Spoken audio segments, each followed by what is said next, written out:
तो भाई लोग कैसे हो। आज मैं आप लोग के लिए लेके आया हूँ पूर्व जन्म का बदला। चलिए कहानी स्टार्ट करते हैं। रात का समय था। जावल ऋषि ने एक मकान का द्वार खटखटाया। कौन है द्वार पर? मैं अतिथि हूँ, जावल ऋषि मेरा नाम है। मुझे रात भर के लिए आश्रय चाहिए। तुरंत ही घर का द्वार खुला। आइए ऋषिवर, अंदर चलिए, चले आइए। गृह स्वामी आदर सहित जावल ऋषि को घर में ले गया और वह और उसकी पत्नी बड़ी लगन से उनकी सेवा सत्कार में जुट गए। तत्पश्चात युवक, मैं जितनी देर से तुम्हारे घर में हूँ देख रहा हूँ कि तुम बात करते करते किसी सोच में डूब जाते हो। इससे लगता है कि तुम्हारा मन शांत नहीं है। यदि अनुचित न समझो तो बताओ इसका क्या कारण है। यदि मुझसे कुछ बन पड़ा तो शायद मैं तुम्हारी परेशानी हल कर सकूं। आपका अनुमान सत्य है ऋषिवर, मुझे शांति नहीं मिलती। मेरा नाम भानु है ऋषिवर। जैसा कि आप देख रहे हैं मेरे पास सब कुछ है, धन संपत्ति, खेत खलियान, सुंदर पत्नी के रूप में विद्यावती मेरे पास है, कोई अभाव नहीं है। लेकिन इन सब सुखों को भोगने में मेरी कोई रुचि नहीं रह गई है। मुझे हर समय ऐसा प्रतीत होता रहता है कि जीवन में कोई काम मुझसे अधूरा रह गया है। उस काम को पूरा करने पर ही मेरे मन को शांति मिलेगी, पर वह काम कौन सा है बहुत सोचने पर भी इस विषय को नहीं जान पाता। इसलिए मैं कुछ दिनों से बहुत परेशान रहने लगा हूँ। ओह, तो मेरा शक ठीक ही निकला। कैसा शक ऋषिवर? भानु, तुम्हें देखते ही मैं पहली नज़र में समझ गया था कि पूर्व जन्म की कोई बात तुम्हें इस जन्म में व्याकुल किए दे रही है। पूर्व जन्म की बात? यह आप क्या कह रहे हैं ऋषिवर? हाँ भानु, यह बात कौन सी है, मैं अभी उसका अपने योग बल से पता लगाता हूँ। यह कह जावल ऋषि आंखें मूंद कर ध्यान मग्न हो गए। शीघ्र ही उनकी मुखमंडल अंगारे की तरह लाल हो गया। बहुत देर बाद जब उनका ध्यान टूटा, भानु, अपने पूर्व जन्म में तुमने प्रण किया था, उस प्रण को पूरा किए बिना ही तुम्हारी अकाल मृत्यु हो गई थी। इसी कारण तुम इस जन्म में परेशान से रहते हो। ऋषिवर, अपने पूर्व जन्म में मैंने ऐसा कौन सा प्रण किया था जो इस जन्म में भी मुझे परेशान कर रहा है? इसके लिए मैं तुम्हें तुम्हारे पूर्व जन्म की कहानी सुनाता हूँ। उस कहानी को सुनकर तुम्हारी सारी जिज्ञासाएं शांत हो जाएगी। सुनाइए ऋषिवर वह कहानी। तो सुनो, मैं तुम्हें आज से 45 वर्ष पूर्व की कहानी सुनाता हूँ। उस समय कलंदी नगर पर राजा चक्रपाणि राज्य करते थे। वे विद्वानों का बहुत आदर करते थे। उन दिनों उनकी राजसभा में सलभ नाम का एक 20 वर्षीय महापंडित की विद्वता की बहुत धूम थी। बड़े बड़े धुरंधर पंडित कालिंदी की राजसभा में आया करते थे, किंतु सलभ उन्हें देखते ही देखते निस्तेज कर देता था। उसके सामने पंडितों का ज्ञान बुझ सा जाता था। सलभ के आसान से प्रश्नों के सामने निरुत्तर होकर पंडित लोग सिर झुका लेते थे। शास्त्रों में विजय पर विजय मिलते रहने से सलभ अत्यंत प्रभावशाली हो गया था। वह पूरी तरह से राजा चक्रपाणि के मन पर छा गया। अपनी विद्वता के अभिमान में डूबकर वह मानवता खो बैठा। उसमें बलवान क्षत्रियों की सी क्रूरता आसी गई। दिग्विजेताओं के समान उसने घोषणा कर दी, आज से जो भी विद्वान चाहे कलिंदी की राजसभा में आकर मुझसे शास्त्रार्थ कर ले, जो पराजित होगा उसे सरोवर में डूबकर प्राण त्यागने होंगे। उसकी इस घोषणा से चारों ओर आतंक सा छा गया। फिर भी कई विद्वान सलभ का गर्व दमन करने कालिंदी के दरबार में आए, लेकिन तर्क बली सलभ ने देखते ही देखते उन्हें निरुत्तर कर दिया। हा हा हा, तो तुम अपनी हार स्वीकार करते हो? हाँ महापंडित सलभ, पराजित ब्राह्मण को सरोवर में कूदकर प्राण त्यागने पड़ते। धीरे धीरे विद्वानों का अकाल सा पड़ गया। कोई भी अपने को ज्ञानी कहने से डरता था। शास्त्र चर्चा एक प्रकार से बंद होकर रह गई। सब लोग यही समझने लगे, सलभ ही सबसे बड़ा विद्वान है। किसी ऋषि अथवा ब्राह्मण का आदर सत्कार करना व्यर्थ है। ये सब ढोंगी है, ज्ञान से हीन है। विद्वान सलभ ने इनकी ज्ञान की पोल खोल दी है। इन झूठे ऋषि ब्राह्मणों को दान नहीं देना चाहिए। फलस्वरूप जिन आश्रमों में ऋषियों ने कृषि आदि का प्रबंध कर रखा था, उनका काम तो किसी प्रकार चलता रहा, लेकिन जहाँ ऐसी व्यवस्था नहीं थी वहाँ भूखमरी फैल गई। ऋषि परिजात ने उन्हीं दिनों नया नया आश्रम स्थापित किया था। पूरी तरह बस पाने से पहले ही उनका आश्रम उजड़ गया। राजा और प्रजा की सहायता से ही तो आश्रमों का विकास होता है। दान कार्य ही रुक गए तो आश्रम कहाँ से फले फूले। भूख की भूख भी आखिर कितने दिनों तक सही जा सकती थी। परिजात ऋषि के शिष्य सहायक सभी अपनी जान बचाकर आश्रम से जाने लगे। ये सब तो छोड़कर जा ही रहे हैं, ऊपर से एक विपत्ति और। राधिका इन दिनों गर्भवती है, ऐसी अवस्था में इसकी देह भूख की विपत्ति कैसे झेल पाएगी। भूख से राधिका की काया कैसे पीली पड़ गई है। एक दिन भूख प्यास से व्याकुल हो राधिका मूर्छित हो गई। ओह राधिका, राधिका! परिजात ऋषि ने उसके मुंह पर पानी के छींटे मारे। तब जाकर राधिका को होश आया। यह क्या राधिका, तुम तो रोने लगी। देखो, धैर्य ही संकट को दूर कर सकता है। धैर्य के सहारे ही तो मैं सब कुछ सह रही हूँ स्वामी। मैंने तो आपसे कभी कुछ नहीं कहा, फिर यह रोना कैसा। भौतिक संकट तुम्हें क्षीण करते रहेंगे, मन की यह दुर्बलता तुम्हें तोड़ कर रख देगी। राधिका ने कुछ नहीं कहा, वह पूर्ववत रोती रही। तुम धन चाहती हो राधिका। राधिका चुप बैठी रही। यह देख राधिका, तुम इन चिंताओं से मुक्ति नहीं पा सकती। नहीं तो मुझे बताओ तुम क्या चाहती हो। तुम्हारी इच्छा पूर्ण करने के लिए संभव असंभव मैं कुछ भी करने को तैयार हूँ। आपके चरणों की सौगंध स्वामी, मेरी आप अपनी कोई इच्छा नहीं है। आपको पति रूप में पाकर ही मेरा जीवन सफल हो गया है। फिर भला मुझे और किस बात की लालसा होगी। किंतु मुझे चिंता है भविष्य में उत्पन्न होने वाले इस जीव की, जो मेरी कोख में पल रहा है। आप उस आने वाली संतान के पिता है और मैं माता हूँ। किंतु जरा सोच कर देखिए, क्या हमें माता पिता बनने का अधिकार है।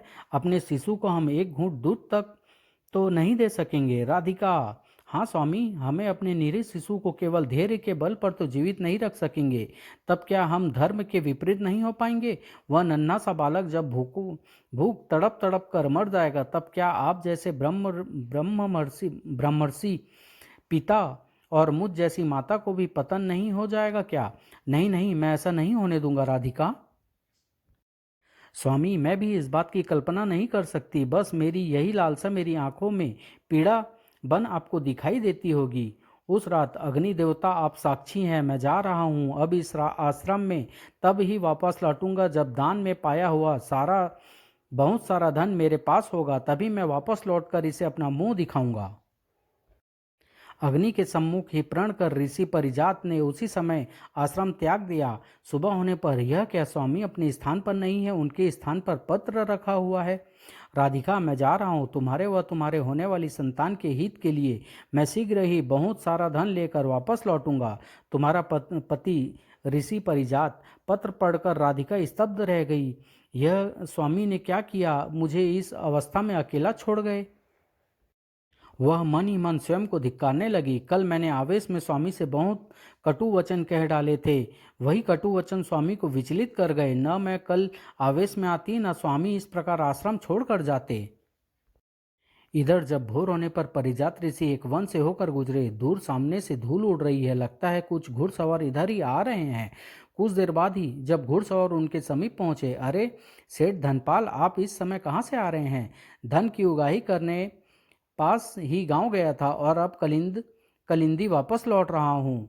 यह सुन सेठ धनपाल बहुत ही धार्मिक प्रवृत्ति के हैं। कई बार इन्होंने आश्रम में होने वाले यज्ञों हेतु बहुत सा धन दान में दिया था। क्यों ना आज भी इनसे दान में कुछ मांग लूं। मन में यह विचार आते ही वे सेठ धनपाल से बोले, सेठ जी, आप उचित समय पर मुझे मिले हैं। मुझे दान में आपसे कुछ धन चाहिए। रिसीवर, वे दिन हवा हुए जब मैं आपको बिना सोचे समझे दान दे दिया करता था, किंतु अब नहीं दूंगा। राजा चक्रपाणी सुनेंगे तो मुझसे रुष्ट हो जाएंगे, और अगर राजा ही हमसे रुष्ट हो गए तो हमारा विनाश निश्चित ही हो जाएगा। किंतु सेठ धनपाल, तुम तो दानी हो, क्या तुम नहीं जानते कि विद्वान न हो तो राजा और राज्य सभी का विनाश हो जाता है। मैं इस विषय में जानता हूँ रिसीवर, फिर भी तुम दान देने को मना कर रहे हो। सेठ जी, तुम्हारे पास धन स्वर्ण आदि का अकृत भंडार है, इसलिए तुम शक्तिशाली हो। तब तुम अन्याय के विरुद्ध सिर क्यों नहीं उठाते। किसके लिए सिर उठाएं, ऋषियों के लिए, आश्रमों के लिए और विद्वानों के लिए। कौन है विद्वान, सब ढोंगी है। मुझे अब पता चला है कि सब पाखंडी थे, ज्ञान तो किसी में है ही नहीं। क्या कहते हो सेठ धनपाल, क्या धरती बिना ज्ञान के ही टिकी हुई है। मैंने ऐसा कब कहा। ज्ञान अब भी पृथ्वी पर है। महापंडित सलभ ज्ञानी ही तो हैं। राजा चक्रपाणी ने उसे अपना दरबार में अपना राज पंडित बनाया हुआ है। सलभ ज्ञानी नहीं है सेठ धनपाल, मैंने उसके विषय में बहुत कुछ सुना है।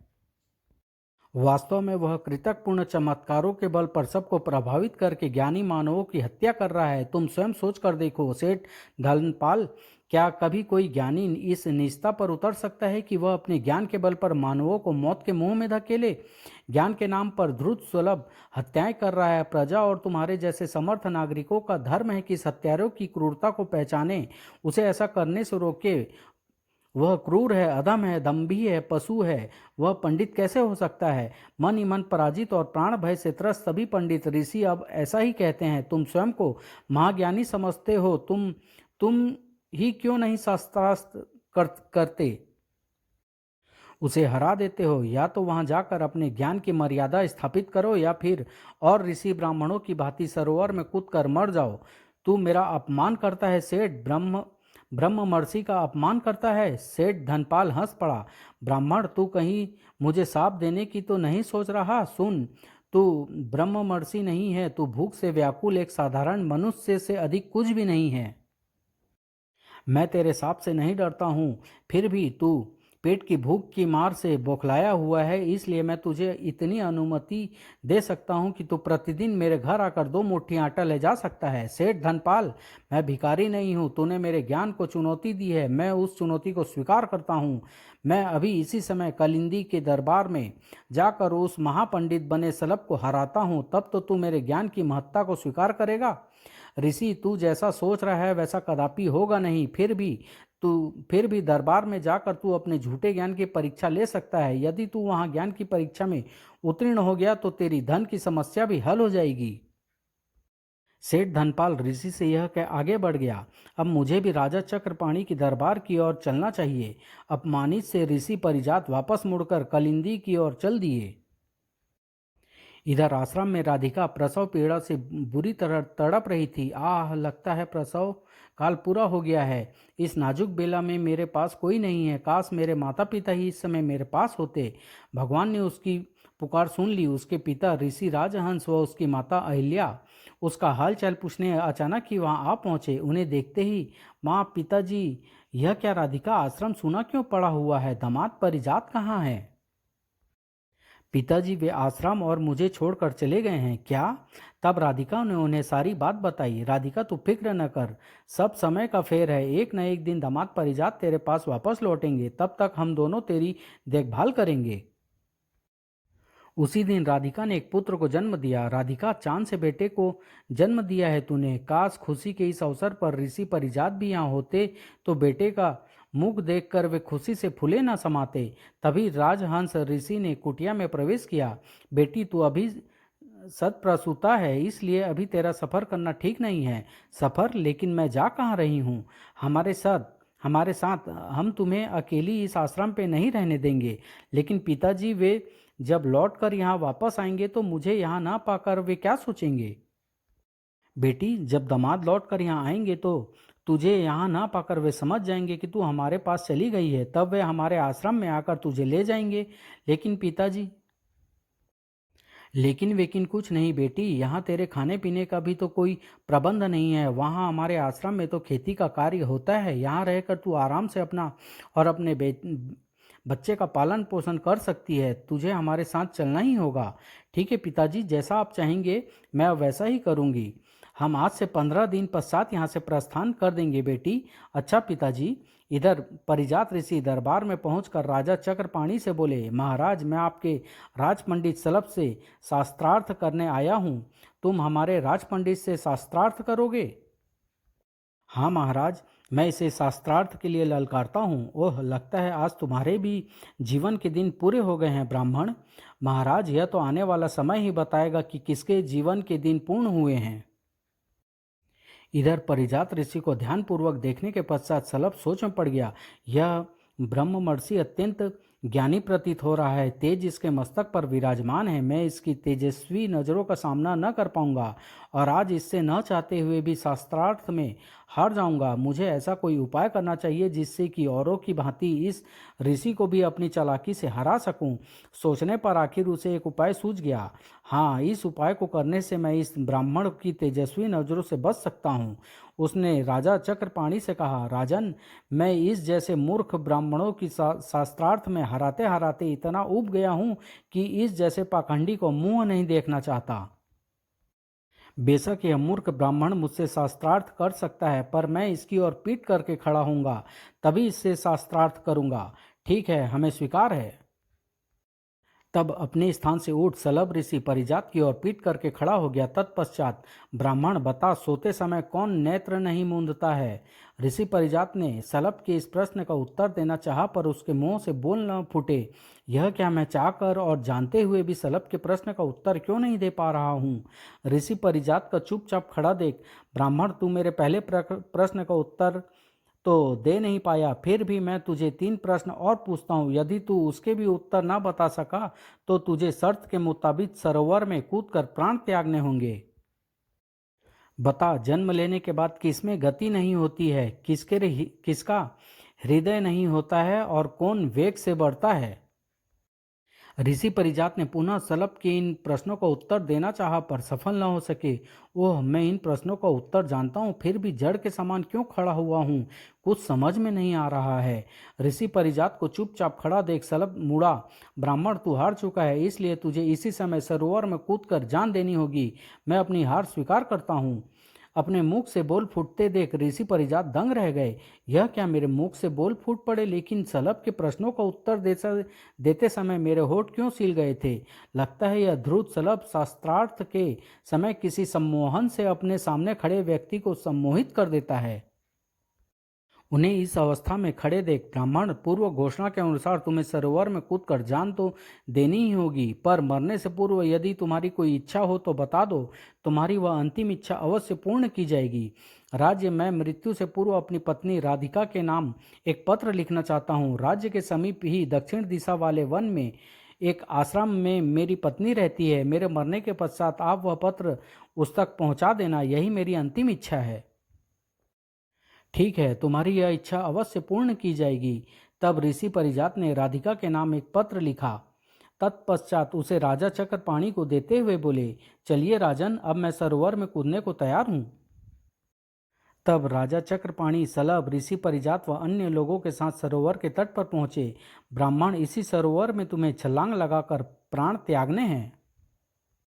अगले ही पल छपाक, यह देख राजपंडित, तुम निश्चय ही अजय हो। शास्त्रार्थ में इस पृथ्वी पर तुम्हें कोई भी नहीं हरा सकता।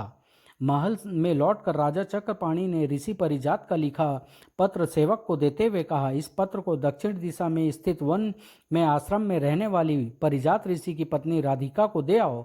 जो आज्ञा महाराज। दूत उसी समय पत्र लेकर चल दिया। इधर आश्रम में राजहंस ऋषि राधिका के पुत्र का नामकरण संस्कार संपन्न करा रहे थे। राधिका, तेरे इस पुत्र का नाम मैं चंद्रहास नाम रखता हूँ। उसी समय राजा चक्रपाणि का सेवक आश्रम में आ पहुंचा। आश्रम में देवी राधिका के नाम उनके पति का पत्र लाया हूँ। स्वामी का पत्र? दामाद का पत्र? राधिका सेवक से पत्र लेकर पढ़ने लगी। राधिका, राजा चक्रपाणि के राजपंडित सलभ से मैं शास्त्रार्थ में हार कर सरोवर में कूदकर प्राण देने जा रहा हूँ। मुझे क्षमा करना, मैं अपना वचन पूरा न कर सका। धन की लालसा में मैंने तुम्हें व आश्रम को त्यागा था, पर मौत को गले लगा बैठा। तुम्हारा अभागा पति ऋषि परिजात। पत्र पढ़ते ही, नहीं, ऐसा नहीं हो सकता। वह गस खाकर गिर पड़ी। ओह राधिका बेटी, यह तुझे क्या हुआ बेटी? जब राधिका होश में आई तब तक राज हंस ऋषि परिजात का पत्र पढ़ चुके थे। बेटी धीरज रख, होनी को शायद ऐसा ही मंजूर था। चल, आज ही इस आश्रम को त्याग कर हमारे साथ चल। अब तेरा यहाँ क्या धरा है? परिजात के लौटने की जो आस थी वह अब टूट चुकी है। पिताजी, मैं आपसे एक वचन लेना चाहती हूँ। कैसा वचन बेटी? पिताजी, आप चंद्रहास को अपना नाम देंगे, इसे अपने पुत्र के समान पालेंगे। ऐसा वचन क्यों लेना चाहती हो बेटी? पिताजी, मैं नहीं चाहती कि बड़ा होकर चंद्रहास जाने कि उसके पिता ने किन परिस्थितियों में मौत को गले लगाया था। यह जानकर उसके दिल को ठेस लगेगी। ठीक है बेटी, मैं तेरी भावना की कद्र करते हुए वचन देता हूँ कि मैं और तेरी माँ अहिल्या तेरे पुत्र को अपने पुत्र के भांति ही पालेंगे। पिताजी, अब आप चंद्रहास को लेकर अपने आश्रम वापस लौट जाएं। मैं इस आश्रम में ही अपना शेष जीवन गुजारूंगी। यह तू क्या कह रही है बेटी? हाँ पिताजी, मैं यहाँ रहकर आश्रम को इसी अवस्था में झाड़ बुहार कर रखूंगी जैसा परिजात ऋषि अपने जीवन काल में रखते थे। न जाने कब उनकी आत्मा भटकती हुई इस आश्रम में आप पहुँचे, तब आश्रम को सूना देखकर उनको ठेस पहुँचेगी, जो मैं नहीं चाहती। ओह बेटी, मैं धन्य हूँ जो अपनी कोख से मैंने तुझ जैसी पतिव्रता नारी को जन्म दिया। तब राधिका को आश्रम में अकेली छोड़ राजहंस ऋषि चंद्रहास व अहिल्या के साथ वहाँ से चल दिए। अपने आश्रम में पहुंचकर राजहंस ऋषि व अहिल्या चंद्रहास को पुत्रव्रत ही पालने लगे। इस प्रकार पूरे 20 वर्ष गुजर गए। चंद्रहास इस अवधि में पूर्ण युवक बन गया था। एक दिन बेटा चंद्रहास यज्ञ हेतु वन में से सूखी लकड़ियां ले आ। अच्छा पिताजी। जब वह वन में पहुंचा, अरे सरोवर के तट पर बैठी यह स्त्री क्या कर रही है? वह सरोवर के तट पर पहुंचा। आप कौन है देवी?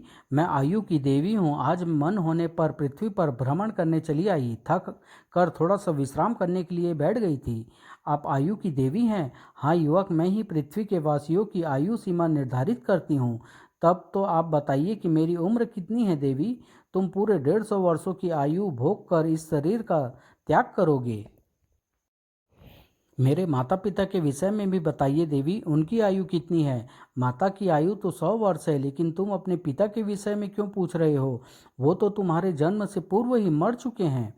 यह आप क्या कह रही है देवी? मेरे पिता तो जीवित हैं। वे तुम्हारे धर्म पिता है। तुम्हारे वास्तविक पिता तो कब के मर चुके हैं। अच्छा हाँ, और तुम्हारी माँ जिन्होंने तुम्हें पाला है, वे तुम्हारी असली माँ न होकर धर्म माता है। तब मेरी असली माँ कहाँ है देवी? तुम्हारी जन्मदायिनी माँ का नाम राधिका है। वह कलिंदी नगर के दक्षिण दिशा की ओर स्थित वन में एक आश्रम में रहती है। ओह, तब तो मैं अभी माँ से आज ही मिलने वहाँ जाऊँगा। तुम्हें वहाँ जाना ही चाहिए युवक। आयु की देवी को प्रणाम कर चंद्रहास तुरंत वहीं से चल दिया। जब वह कलिंदी राज्य के समीप वाले वन में स्थित आश्रम में पहुंचा तो रात घिर आई थी। क्या आप ही का नाम राधिका है? हाँ, मैं ही राधिका हूँ, लेकिन तुम कौन हो? चंद्रहास ने तत्काल ही झुककर राधिका के चरण स्पर्श किया। माँ, मैं तुम्हारा बेटा चंद्रहास हूँ। क्या? हाँ माँ, मुझे सत्य बात पता चल चुकी है। ओह माँ, जिन्होंने मुझे पाला पोसा वे मेरे कौन हैं? वे तुम्हारे नाना नानी हैं बेटा। और मेरे पिता, उनका क्या नाम था? उनका नाम परिजात था बेटा।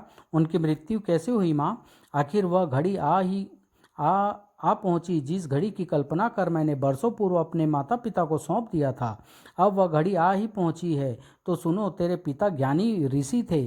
कालिंदी राज्य के राज पंडित सलभ के कुचक्र में फंसकर उन्हें सरोवर में कूदकर आत्महत्या करनी पड़ी थी। ओह ऐसा? हाँ बेटा, लेकिन माँ, मैंने तो सुना है राज पंडित सलभ तो उन्हीं को जल में डुबाता है जो शास्त्रार्थ में हार जाते हैं।